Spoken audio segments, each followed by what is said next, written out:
Hi, this is Lynn Shuck with Healing and Balance, and we are going to be looking at some preparatory work for headstands. This comes from work I learned from Roger Ishins many years ago. I've continued to use it. I haven't found anything else like it. So this is what we're working with. We're going to start in lifted, it's not even lifted table. If you were to do elbow dog, where you come down onto your forearms and lift up to elbow dog, but you're only going to lift the knees, we called this puppy dog. So you would just start with finding this. Now, when you're doing this, you want to make sure you're not rounded up to the ceiling. There's a little lumbar curve, and you're only going to lift the knees and hover them an inch and just hold, building some core strength. So that's the first part of this. But then we want to work on this movement that is essential to getting up and into a headstand.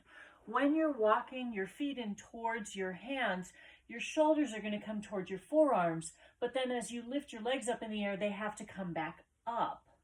And that's a particular strength. To make this angle smaller and then bigger, take some arm strength and some core strength while you're up there. So we practice this in 3 different ways from puppy dog.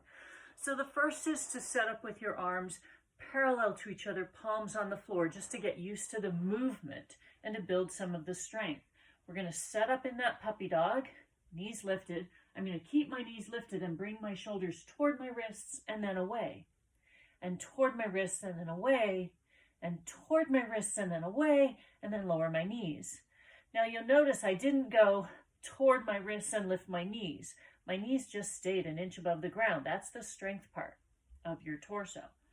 The next positioning is to turn your arms onto the outside edge of your hand, and we want to start paying attention to what's going on with this wrist. Often when people do headstands, they roll their hands out. They aren't focused on the stability of these wrists. We want stable wrists. So you can see them, you're looking at them.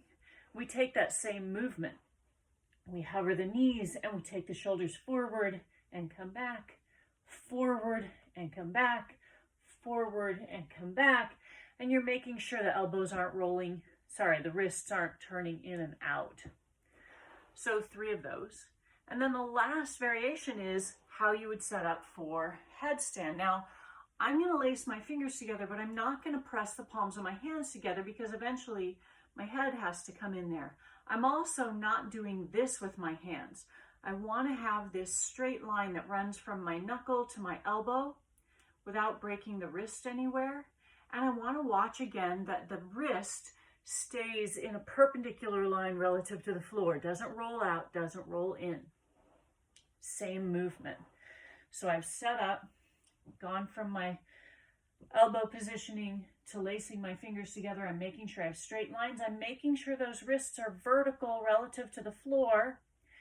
Hover the knees, and again, now my head's going to go past my hands, past my hands, past my hands. Once I've done all that, then I can start working on setting up into the pose. You never have to actually do the headstand to be working on this part of it. But a lot of times when people go into the headstand, the first thing they do is put their head on the floor, which changes the cervical curve. And then while there's weight on your head, start walking their feet in. And they have to then refine the cervical curve. So there's a slightly, I find, easier way to do this. Now, when I put my head on the floor, I want the weight of my head to be a little closer to the front of my scalp than to the back of my head. So I don't want my chin to be out. And I don't want to be on the back of my head with my chin tucked in. I really want it to be, it's not going to be the crown of your head. It's the top of your head, and it's going to be a little closer to the scalp line. That's what's going to go on the floor, but I'm not going to put it down right away. I'm going to lift up, and then I'm going to start to walk my feet in and then put my head down. So that's the process of setting up. From here, as I walk my feet further, you see the shoulders coming toward my arms. As my feet lift up, I will start to use that strength I've been building of pressing this upper arm that way as my feet lift up. You don't have to lift up, and you shouldn't be kicking up. Walk your feet in until they lift up. When they lift up, you're there. I still recommend doing this in a wall. I set up a few inches away from the wall so that you have the room for your back to get to the wall. And then you pull your back away from the wall as those arms pull into that stable position instead of that collapse. Give this all a try. Try that puppy dog with movement and try the setup. Try setting up with going up into an elbow dog with your hands laced and then walking your feet in and then placing your head on the floor. And then keep walking your feet in and see how far you get.